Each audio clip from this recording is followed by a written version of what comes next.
सभी छात्रों को 77वें गणतंत्र दिवस की हार्दिक शुभकामनाएं।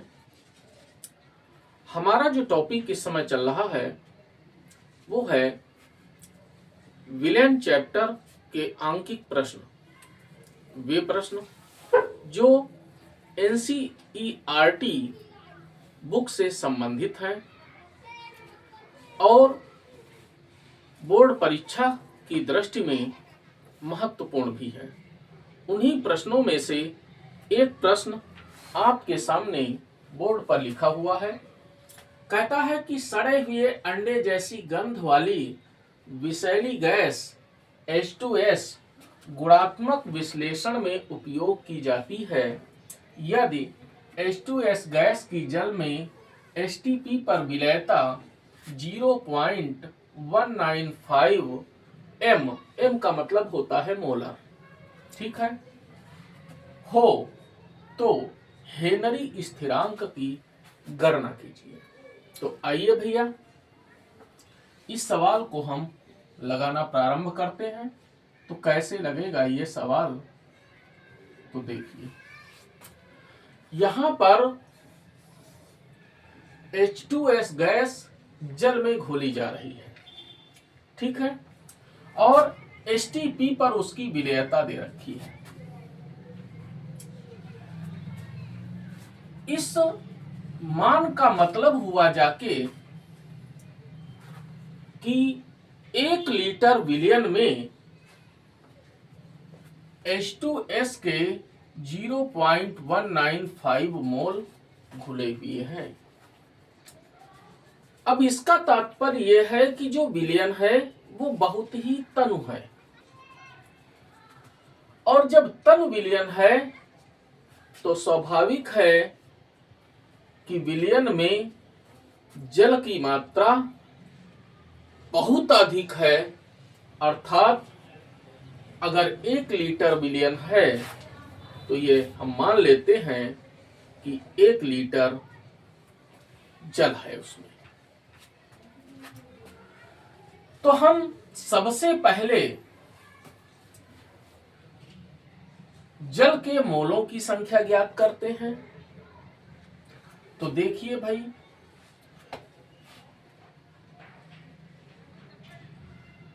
जल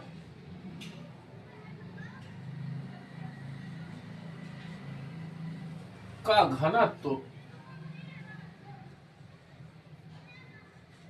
1 ग्राम पर मिलीलीटर होता है।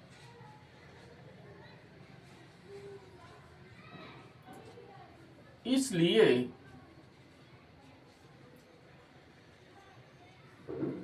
1 लीटर जल का द्रव्यमान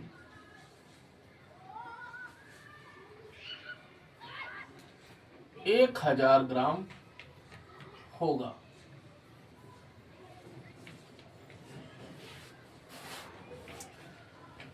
तो जल के मोलों की संख्या हम निकाल लें। जल के मोलों की संख्या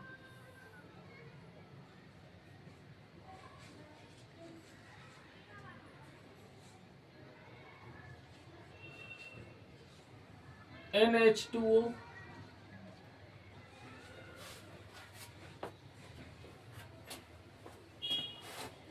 तो जल का द्रव्यमान 1000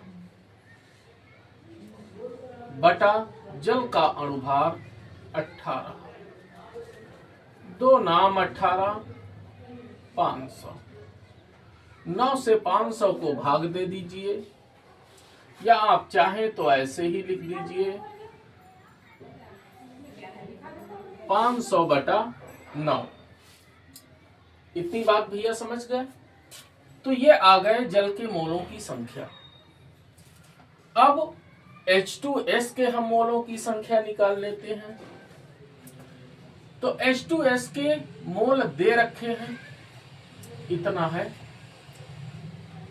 तो H2S के मोलों की संख्या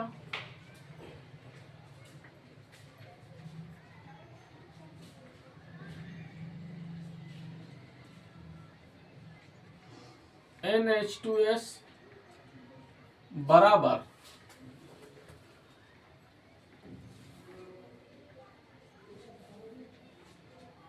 0.195 मोल।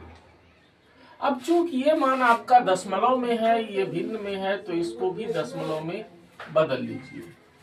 तो 9 पचे 45, 9 पचे 35। समझ में आई बात भैया? दशमलव लगा दिया, 9 पचे 45, ठीक है, 6 मोल।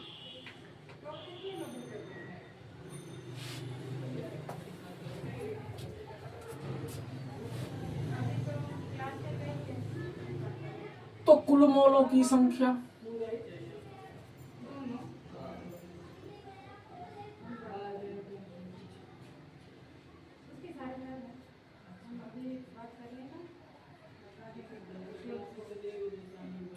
N टोटल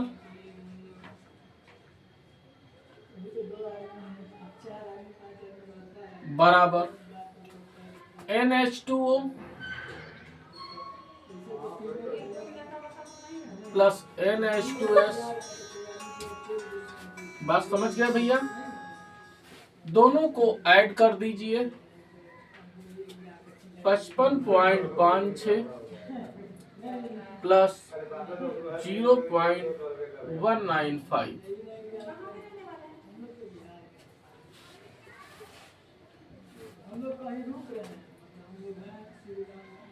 तो अब इसको ऐड कर लीजिए। तो ये दशमलव के बाद 3 अंकों तक है, इसमें 2 ही अंक लिए हैं, तो इसमें भी 5 6 हम इतना कर लेते हैं, 5 6 इतना कर लीजिए, क्योंकि वो आपका 55.555 करके ऐसे आएगा। तो इनको ऐड कर लीजिए, 6 5 11 का 1, हासिल लगा 1, 5 1 6 9 6 15 के 5, हासिल 1, 5 1 6 और 1 7, 55। तो 55.751 मोल।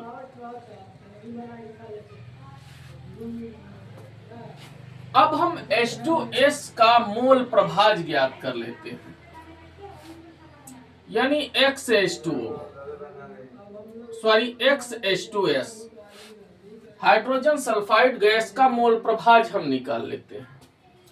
तो XH2S बराबर NH2S बटा N टोटल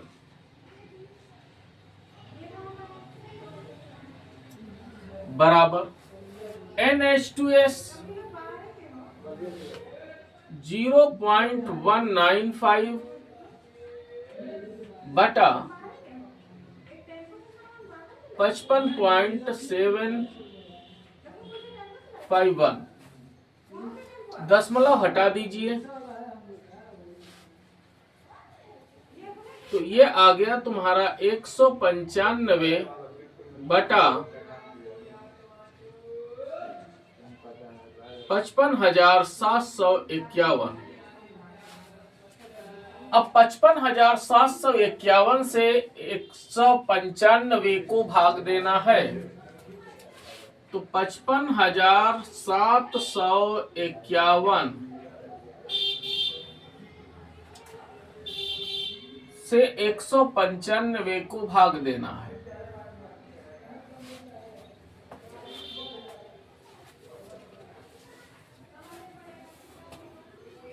चलो ऐसे पड़ा रहने दो, अभी आगे जो है सॉल्व कर लेना इसको।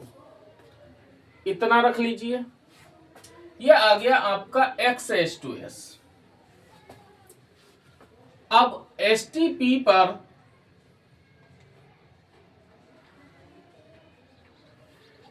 दाब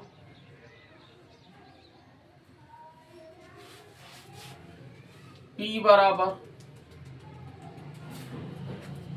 कितना होता है भैया?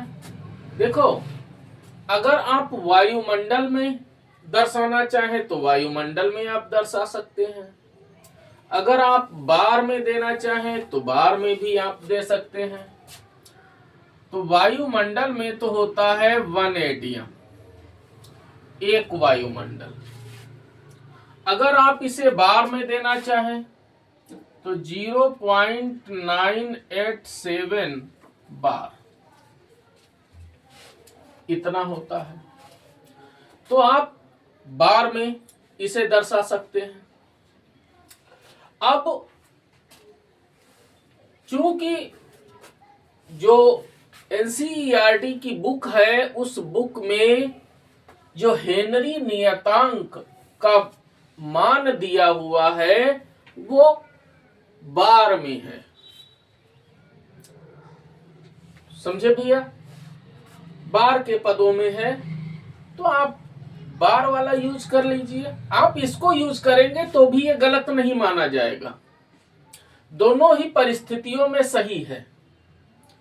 समझे भैया? तो सूत्र लगाइए, क्या होता है? P बराबर KH इंटू एक्स, विलेय होता है तो यहां पे XH2S। बात समझ गए? हमें निकालना है KH, हेनरी स्थिरांक। KH बराबर P बटा XH2S। वैल्यू पुट कर दीजिए। P मैं तो भैया बार में निकाल रहा हूं, तो 0.987 बटा XH2S आपने 195 बटा ये मान ऊपर चला जाएगा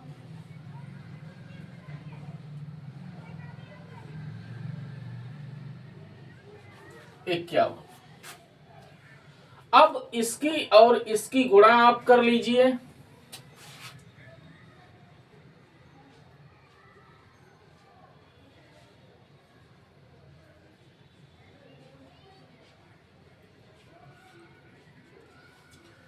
तो 7 एकम 7, 7 पचे 35, 7 सती 49, 3 52,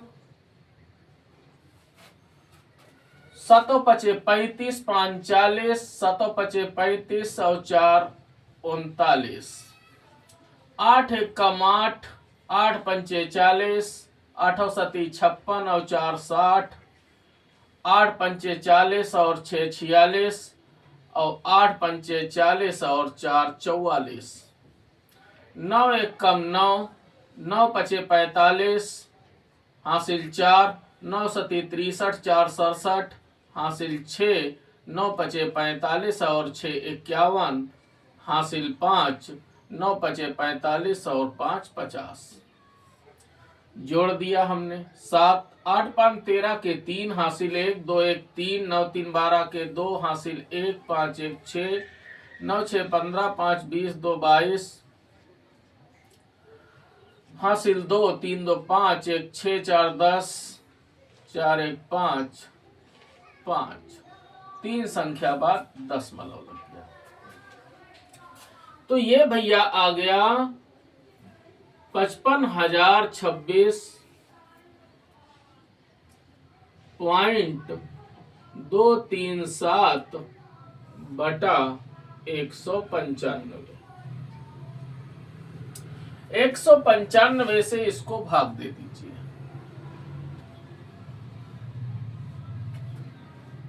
समझ में आई बात भैया?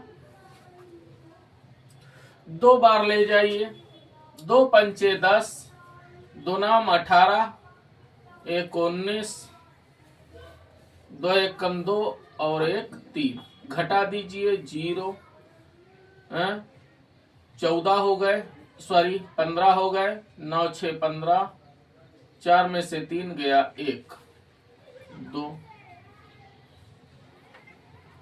8 बार ले जाइए, 8 पंचे 40, हासिल 4, 8 नाम 72, 72 4 76,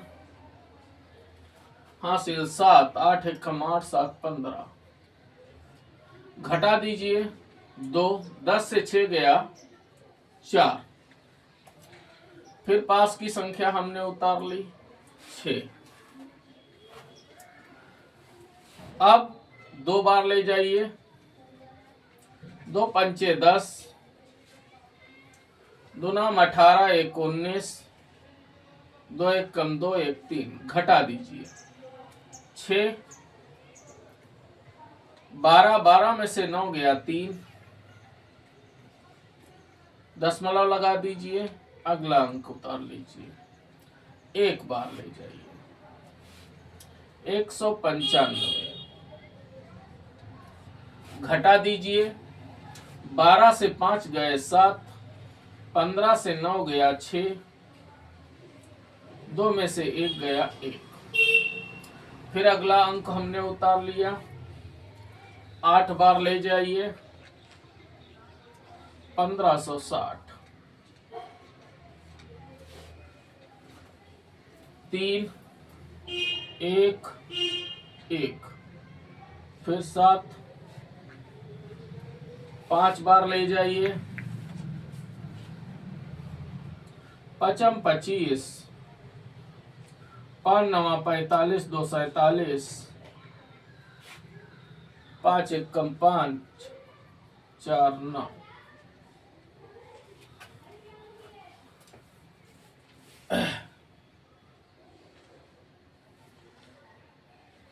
लगभग यहां पर ये 6 आ जाएगा।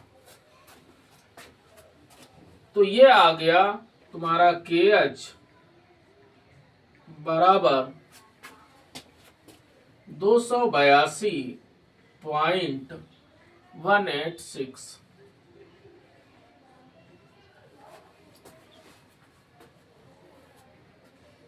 बात भैया समझ गए? बार, क्योंकि हमने बार वाला अंक लिया था। बार, ये आ गया तुम्हारा हेनरी नियतांक या हेनरी स्थिरांक।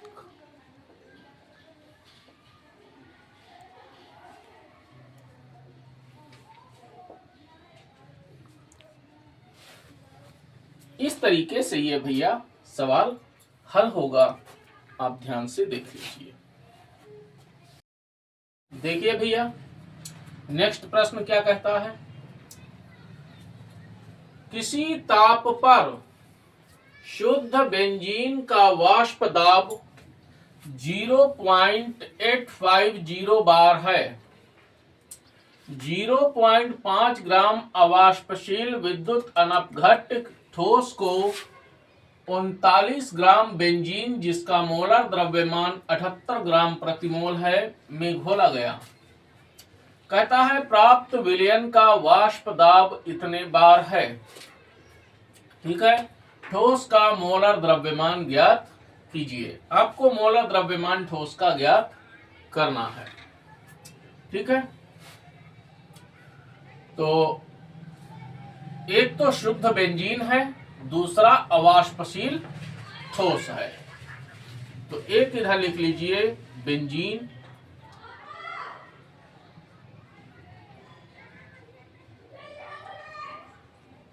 ठीक है, जो कि विलायक है।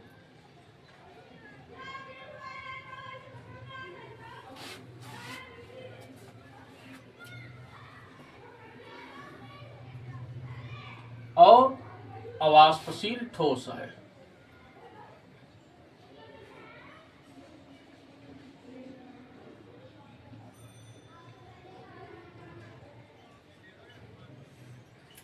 अवाष्पशील ठोस है।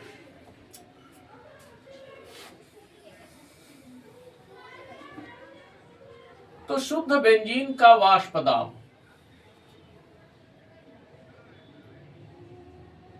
शुद्ध benzene P0 is equal to 0.850 बार।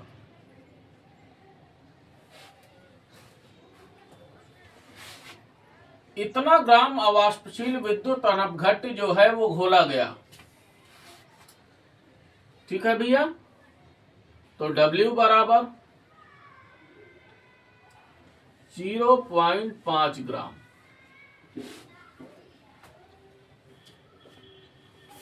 उनतालीस ग्राम बेंजीन में घोला गया। तो कैपिटल W बराबर 39 ग्राम, जिसका मोलर द्रव्यमान है 78 ग्राम प्रति मोल। हमने M1 इसका मान लिया बेंजीन का मोलर द्रव्यमान, जो कि है 78 ग्राम प्रति मोल।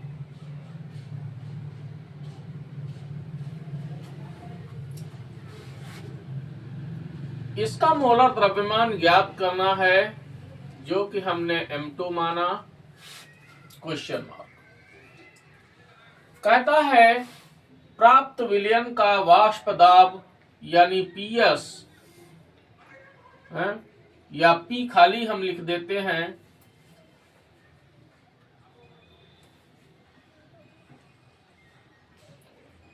विलयन का वाष्प दाब P बराबर 0.845 बार। भैया 39 ग्राम बेंजीन में 0.5 ग्राम यानी आधा ग्राम ठोस घोला जा रहा है, तो जो विलयन तैयार होगा वो विलयन बहुत तनु होगा। बात भाई समझ गए? तो सूत्र क्या लगेगा? P0 माइनस P बटा P0 बराबर N बटा कैपिटल N। लगा दीजिए। अब ये बराबर किसके होगा? N बराबर क्या होता है? W बटा M2। ये विलेय का है, बटा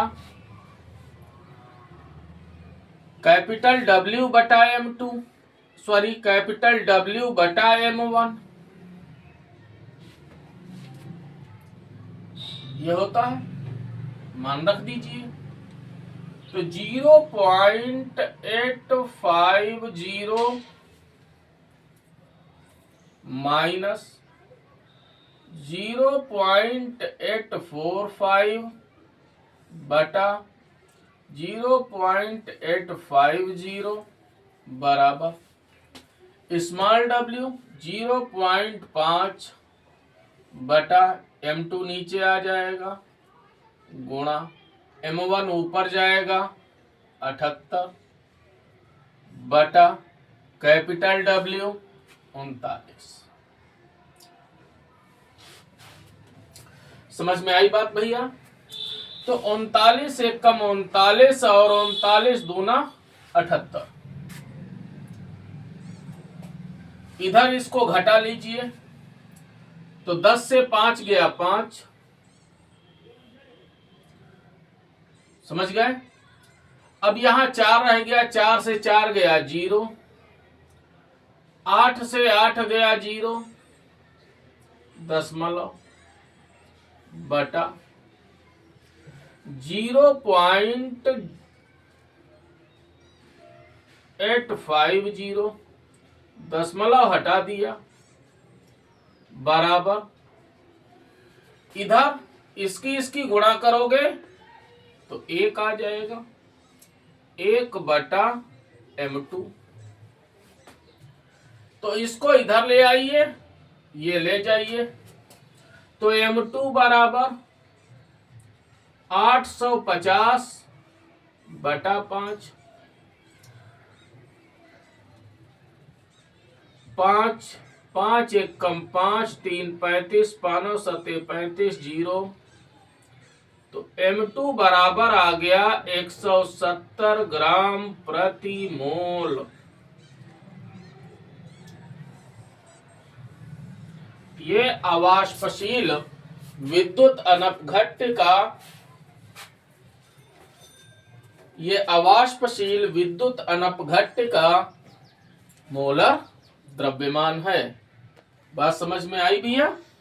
तो ये हो गया आपका अगला प्रश्न, जो कि 3 नंबर में पूछा जाता है। देखिए भैया, अगला प्रश्न क्या कहता है कि एक सॉसपेन, सॉसपेन अरे पात्र है भैया, जैसे फ्राई पैन होता है ऐसे ही सॉसपेन है, में 18 ग्राम ग्लूकोज को 1 किलोग्राम जल में घोला गया। कहता है 1.013 बार दाब पर यह जल किस ताप पर उबलेगा? जल के लिए मोलल उन्नयन स्थिरांक यानी केबी का मान 0.52 केल्विन किलोग्राम प्रति मोल है। यानी तुमको जो विलयन बना उस विलयन का क्वथनांक ज्ञात करना है। विलयन का क्वथनांक तुमको निकालना है। समझ में आई बात? तो सबसे पहली चीज तो ये है कि तुम ग्लूकोज के मोलों की संख्या पहले निकालो, ताकि हमें विलयन की मोललता पता चल जाए। समझ में आई बात भैया? 1 किलोग्राम जल में घोला गया है तो ये मोललता आ जाएगी। आप मोल पहले निकालिए।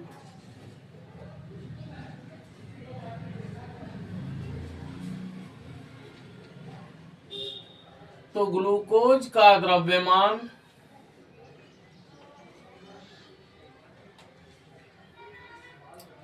स्मॉल w बराबर 18 ग्राम। ग्लूकोज का मोलर द्रव्यमान निकाल लीजिए।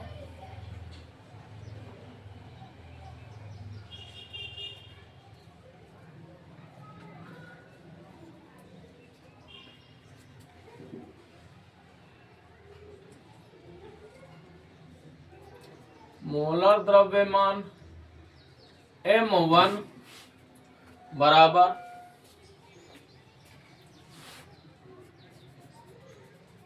भैया C6H12O6 निकाल लीजिए। बार छंग 72 प्लस 12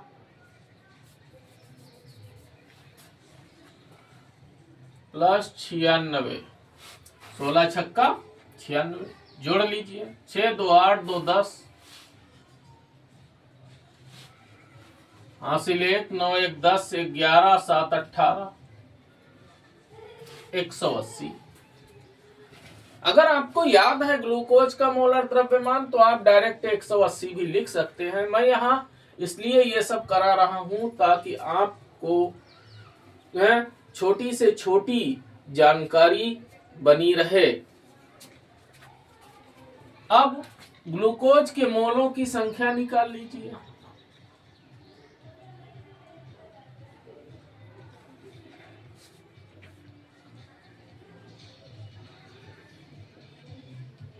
मोलों की संख्या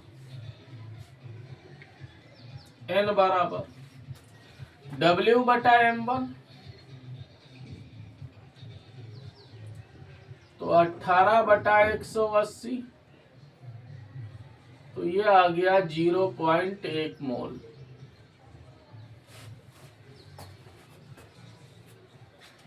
भाई ग्लूकोज का 0.1 मोल 1 किलोग्राम जल में घुला हुआ है, तो यही मोललता भी हो गई। चूंकि ग्लूकोज का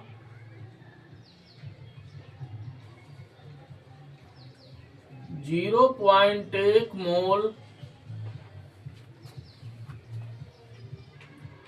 1 किलोग्राम जल में घुला है,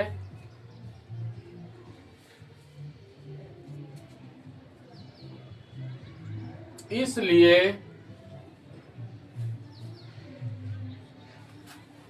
विलयन की मोललता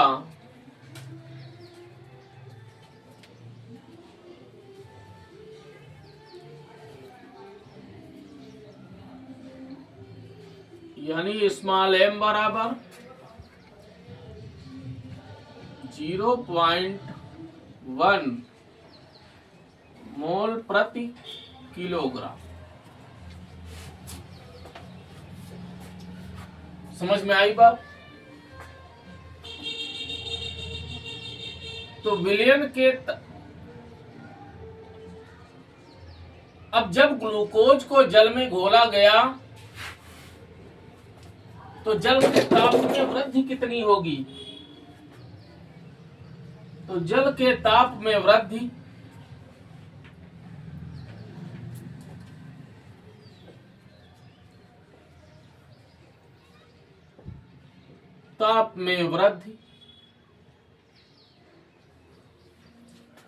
यानी डेल्टा टीबी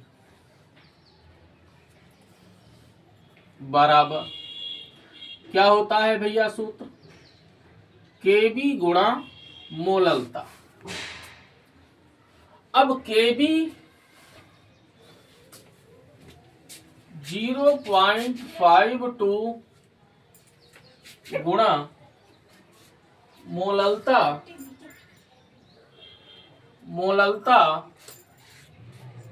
आपकी 0.1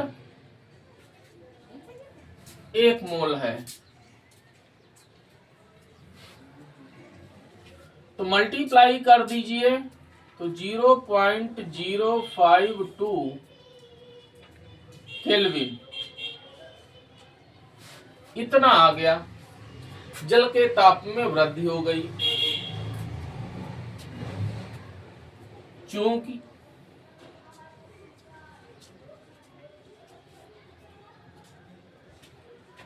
1.013 बार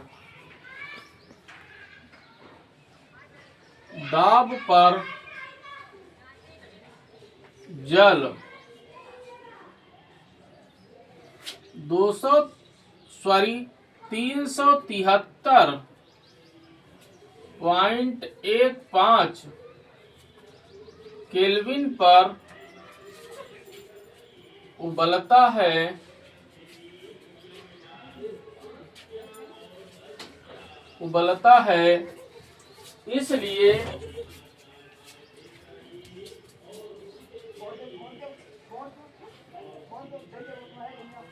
इसलिए विलयन का ताप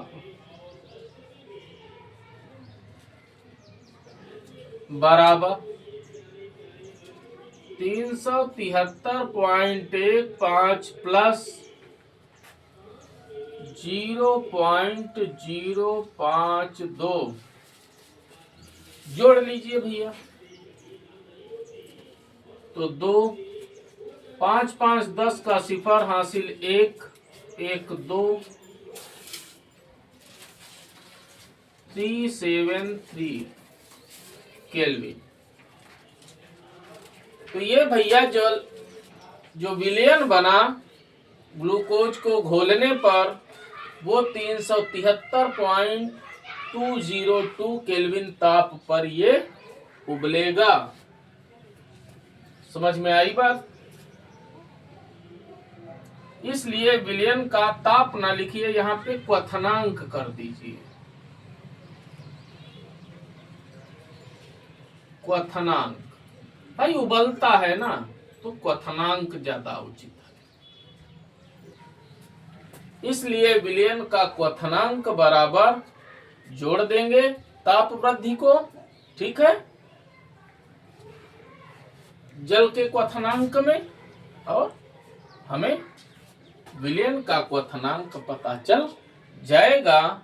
अर्थात विलयन इतने केल्विन ताप पर उबलेगा। समझ में आई बात भैया? आज के लिए इस वीडियो में इतना ही। ये 3 न्यूमेरिकल आप अच्छे से तैयार करिए। हम अगले वीडियो में आपसे पुनः मिलेंगे। तब तक के लिए धन्यवाद।